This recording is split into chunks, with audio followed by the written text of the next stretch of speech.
Hello everyone and welcome back to my channel Let's Learn Together. তো আজকে আমরা history and social science class 9 এর কি solve করব পেজ 86 এর এক্সারসাইজ 1। তো বেসিক্যালি এই এক্সারসাইজটা হলো যে let us write our opinions about the above event. After writing our opinions, we will express our thoughts and listen to our classmates' opinions. Then we will find the similarities and differences between our opinions and those of our classmates. তার মানে এখানে এই যে দেখো এটা একটা event, historical event যেটা mention করা হয়েছে। তো এই ইভেন্টটা আমরা আগে পড়বো, করার পরে এই ইভেন্টটা সম্পর্কে আমাদের মধ্যে বিভিন্ন অপিনিয়ন্স ফর্ম করবে, তাই না? তো এই অপিনিয়ন্স গুলো আমরা লিখবো। লেখার পর আমাদের ফ্রেন্ডসরা তারা যেসব অপিনিয়ন্স লিখেছে ওই অপিনিয়ন গুলোকে আমাদের অপিনিয়নের সাথে আমরা কম্পেয়ার করব এবং ক্লাসে প্রেজেন্ট করবো বেসিক্যালি। তো এটা মোস্ট প্রবাবলি ক্লাস ওয়ার্ক, কিন্তু তারপরও মানে আমি ফ্রেন্ডসদের অপিনিয়নের পার্টটা তাই স্কিপ করব। আমি জাস্ট মানে আওয়ার অপিনিয়ন্স এর পার্টটা, আওয়ার থটস বা আওয়ার ওপিনিয়ন্স এর পার্টটা দিয়েই তোমাদেরকে হেল্প করব, ঠিক আছে? বাট প্রথমে আমাদেরকে এই যে স্টোরিটা এটা জানতে হবে। বাট আমি একটু চ্যাপ্টারের একটা ইন্ট্রোডাকশনও দিয়ে দিই যে the ways to know history and the problem regarding the division of era, ঠিক আছে? তো এখানে দেখতেই পাচ্ছিস যে দুইটা পার্ট, the ways to know history and the problem regarding the division of era. So এই দুইটা মেইন টপিককে নিয়ে এই ফুল লার্নিং এক্সপিরিয়েন্সটা বানানো হয়েছে। তো দি ওয়েজ টু নো হিস্ট্রি মানে কি? যেহেতু আমাদের এই যে এক্সারসাইজ 1টা ওই টপিকের মধ্যেই পড়ে, তাই আমি সেটাই এক্সপ্লেন করি যে the ways to know history মানে আমরা যে বিভিন্ন সময় বিভিন্ন হিস্টোরিক্যাল ইনসিডেন্টের কথা জানতে পারি, বিভিন্ন হিস্টোরিক্যাল স্টোরিজ শুনি, আমাদের রিলেটিভসদের কাছ থেকে শুনি বা বইতে পড়ি, ঠিক আছে? এগুলোর অথেন্টিসিটি বা একদম অথেন্টিক হ্যাপেনিংটা বা একদম অথেন্টিক ইভেন্টটা জানার ওয়েগুলো কি সেটা নিয়ে ডিসকাস করা হয়েছে। তো হিস্ট্রি বা অথেন্টিক হিস্ট্রিকে বেসিক্যালি, কারণ দেখো আমরা যে হিস্ট্রিটা জানবো অবশ্যই এটা অথেন্টিক হতে হবে, এটা অরিজিনাল হতে হবে, কারণ এমন অনেক এক্সাম্পলই আছে যে মানুষ বলেছে যে এটা আগে হয়েছিল, এটা আমাদের হিস্ট্রির একটা পার্ট, কিন্তু যখন ওইটাকে অ্যানালাইজ করা হয় তখন দেখা যায় যে ওটার কোনো এভিডেন্সই নেই, তাই না? তো যখনই আমরা হিস্ট্রি জানবো, কোনো হিস্ট্রি যখন জানবো, তখন আমাদেরকে এটা এনশিওর করতে হবে যে আমরা মানে একদম ভ্যালিড এভিডেন্সের উপরে যাচাই করে ওই হিস্ট্রিটাকে জানতেছি বা ওই হিস্ট্রিটাকে আমরা বিলিভ করতেছি, তাই না? তো এই হিস্ট্রি জানার বিভিন্ন সোর্স আছে, যেমন প্রাইমারি সোর্সেস আছে।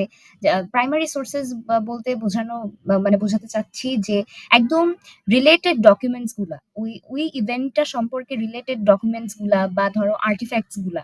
আর্টিফ্যাক্টস বলতে বোঝায় যে বিভিন্ন প্রোডাক্টস যেগুলো একদম ক্লোজলি রিলেটেড ছিল ইভেন্টটার সাথে। তো এইসব প্রাইমারি সোর্সকে অ্যানালাইজ করে আমরা একটা অথেন্টিক হিস্ট্রি জানতে পারি। তারপরে সেকেন্ডারি সোর্সেস যেমন বুকস বা বিভিন্ন কি বলবো ডকুমেন্টারি, ঠিক আছে?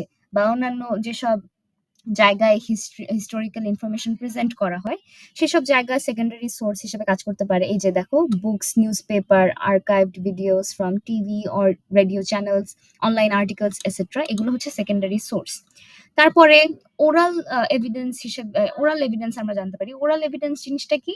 যে আমরা আমাদের কোনো রিলেটিভের কাছ থেকে, বা ধরো যেসব মানুষেরা ওই ইভেন্টটার সাথে রিলেটেড ছিল বা তারা তখন প্রেজেন্ট ছিল বা তাদের ফোর ফাদার্সরা প্রেজেন্ট ছিল, তাদের কাছ থেকে আমরা ওই ইভেন্টটার একটা ওরালি ওইটার এভিডেন্স জানতে পারি, ঠিক আছে?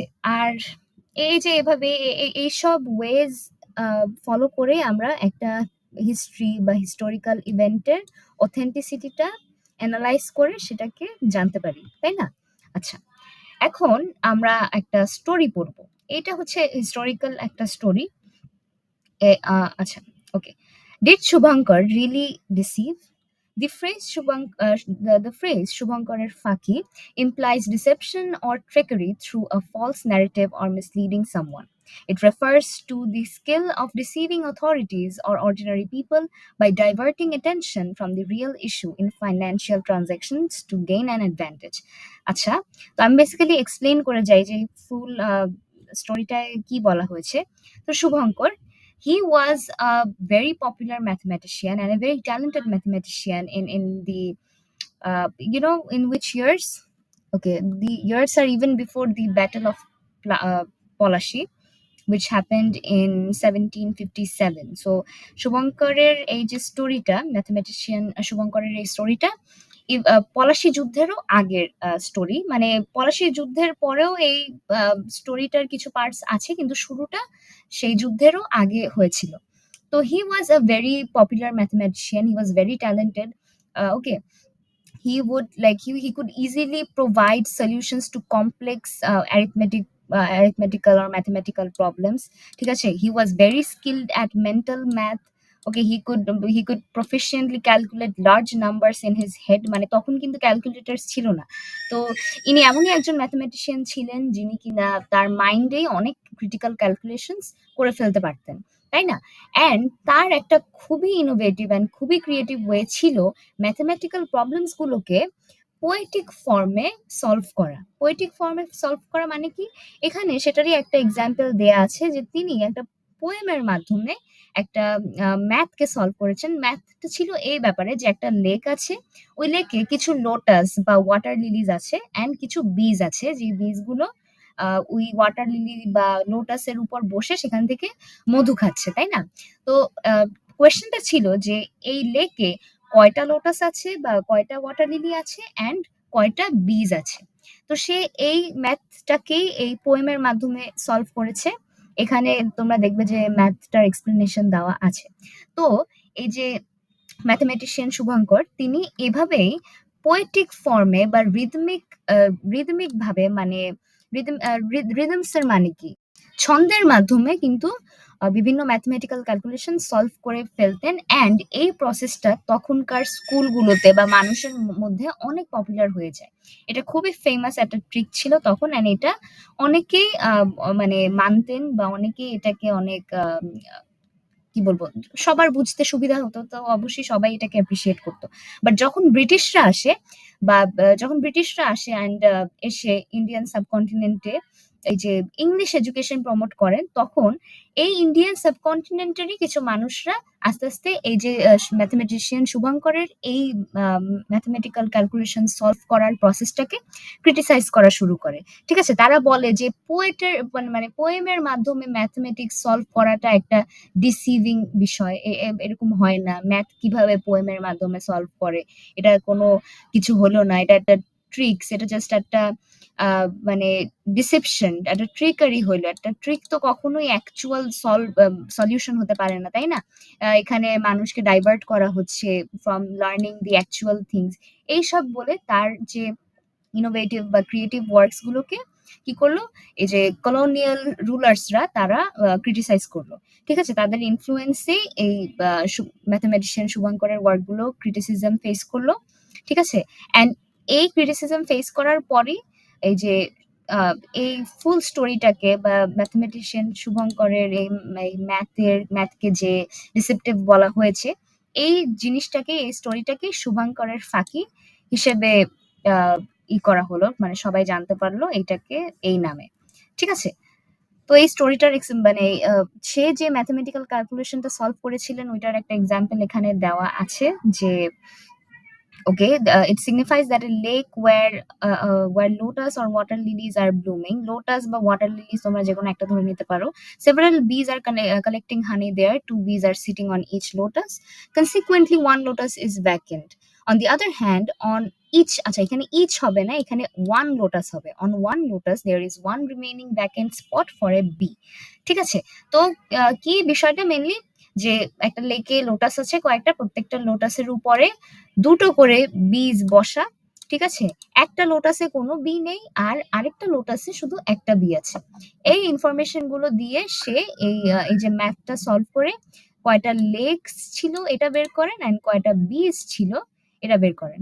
ঠিক আছে, তো এখন এখানে আরো কিছু এক্সপ্লেনেশন দেওয়া আছে যে in this manner he used rhythm to solve mathematical problems, এই যে যেটা আমি বললাম আগে। তো আচ্ছা, এখানে ওই রিলেটেড ইনফরমেশন দেওয়া আছে যেটা আমি বলেছি, এক্সপ্লেন করেছি। তো এই ফুল স্টোরিটাকে তোমরা তো অবশ্যই রিডিং পড়বা। পড়ার পরে আমরা এই এক্সারসাইজ ওয়ানটা সলভ করব, মানে এখনই করব। কিন্তু ফুললি করব না, কারণ এটা মোস্ট প্রবাবলি একটা ক্লাস ওয়ার্ক। ঠিক আছে, প্রেজেন্টেশনটা ক্লাসে হবে, জাস্ট আমাদের পার্সোনাল অপিনিয়ন্স কি কি হতে পারে এই স্টোরিটার উপরে সেটা আমি তোমাদেরকে দেখাচ্ছি।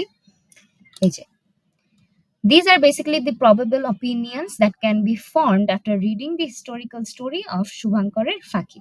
আচ্ছা, তো এই এই যে ৯টা অপিনিয়ন দিলাম আমি, এই অপিনিয়নই হতে পারে তোমাদের এই স্টোরিটা পড়ার পরে, বা ডিফারেন্ট অপিনিয়ন্সও হতে পারে।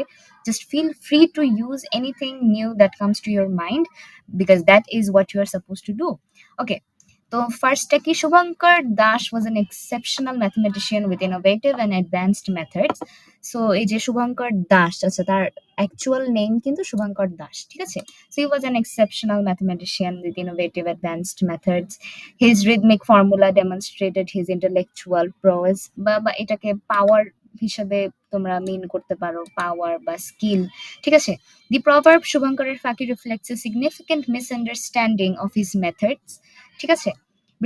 British colonization led to the criticism and dismissal of শুভঙ্কর's methods. আচ্ছা, তো এরকমই মানে I try to use very simple words, যাতে তোমাদের বুঝতে অসুবিধা না হয়, ঠিক আছে। Still if you have any problem to understand anything, let me know in the comment section. তো আচ্ছা, এই প্রবাবল অপিনিয়ন্স গুলা থেকেই তোমরা 5টা সিলেক্ট করে লিখতে পারো, বা তোমাদের যদি সবগুলো লিখতে ইচ্ছা করে তাও লিখতে পারো, বা তোমাদের যদি কোনো নতুন অপিনিয়ন্স থাকে তোমরা সেটাও অ্যাড করে লিখতে পারো, ইটস ইয়োর উইশ। ওকে, তো এগুলো তো ধরো তোমাদের পার্সোনাল অপিনিয়ন যেটা হতে পারে। তারপরে তোমরা ক্লাসে দেখবা যে তোমাদের ফ্রেন্ডরা তাদের যেসব নিজেদের অপিনিয়ন্স লিখেছে, ওইটাকে তোমরা নিজেদের অপিনিয়নের সাথে কম্পেয়ার করবা, সেটার সিমিলারিটিস কি বের হয় ওইটা তোমরা নোট করবা, ডিসিমিলারিটিস কি বের হয় ওইটা নোট করবা, এন্ড সেটাকে যদি টিচার তোমাদের ইনস্ট্রাক্ট করে তাহলে সেভাবে ক্লাসে রিপ্রেজেন্ট করবা। সো দ্যাটস ইট, এক্সারসাইজ 1-এ বেসিক্যালি এটাই এক্সপ্লেন করা হয়েছে। আর হ্যাঁ, that's it for today. এই আজকের ভিডিও এই পর্যন্তই। If you like the video, then please like, share and subscribe. And ভিডিওতে কোনো প্রকার ইমপ্রুভমেন্টের দরকার হলে let me know in the comment section. So we will meet in the next video. So for now, goodbye.